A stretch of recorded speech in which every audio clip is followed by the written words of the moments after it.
The steps and effects of marginal groups in the United States taken to gain equality for African Americans is innumerable.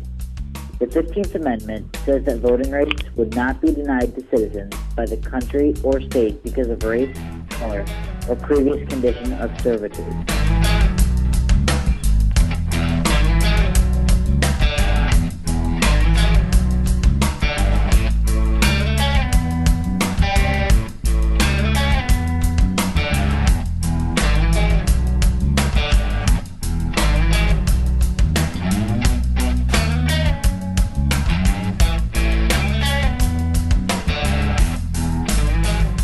This was ratified in 1870, yet near a century later, only 6.4% of eligible black voters were registered to vote in Mississippi, and an even smaller number actually voted.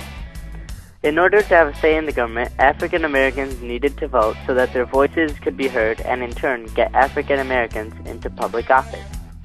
While they had the right to vote under the United States Constitution, there were obstacles put in their path. The obstacles included literacy tests, poll taxes, violence, threats, and terrorism.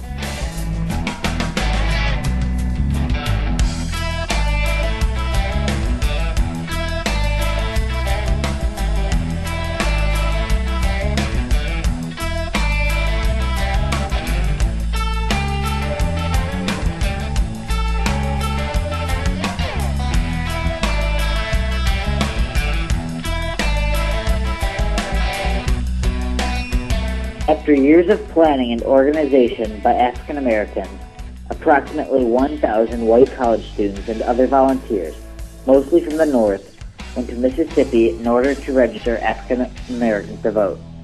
Robert Parris Moses, the field secretary of SNCC and the co-director of COFO, helped to lead the Mississippi Summer Project. The terrorism in Mississippi took the form of lynching, burnt churches, and blowing up houses and buses. The most infamous acts of violence during the summer of 1964 were the murders of James Chaney, Andrew Goodman, and Michael Schwerner. On June 21, 1964, the 3 core civil rights workers who were investigating a church bombing were arrested, jailed, and held without being allowed a telephone call for a traffic violation. The deputy sheriff who arrested them contacted members of the local Ku Klux Klan before releasing them that night. As the 3 drove home, Ku Klux Klan members stopped their car and took them to a deserted road. Schwerner and Goodman were both shot once through the heart, and Chaney was severely beaten and shot 3 times.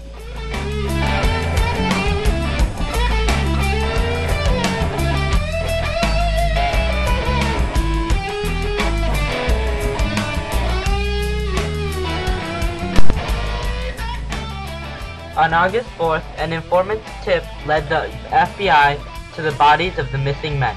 In October 1967, after years of delay, 7 men were convicted, not of murder, but of depriving Chaney, Goodman, and Schwerner of their civil rights.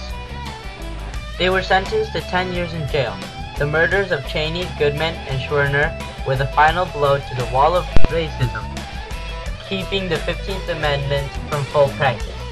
The people of America were so disgusted by the actions in Mississippi that the passage of the Voting Act of 1965 became much smoother.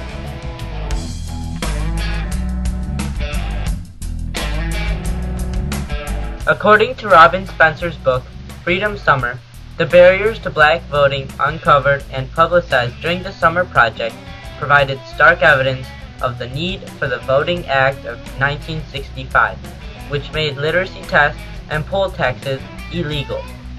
In 2006, 42 years after the crime had been committed, Edgar Ray Killen was convicted for the deaths of Chaney, Schwerner, and Goodman.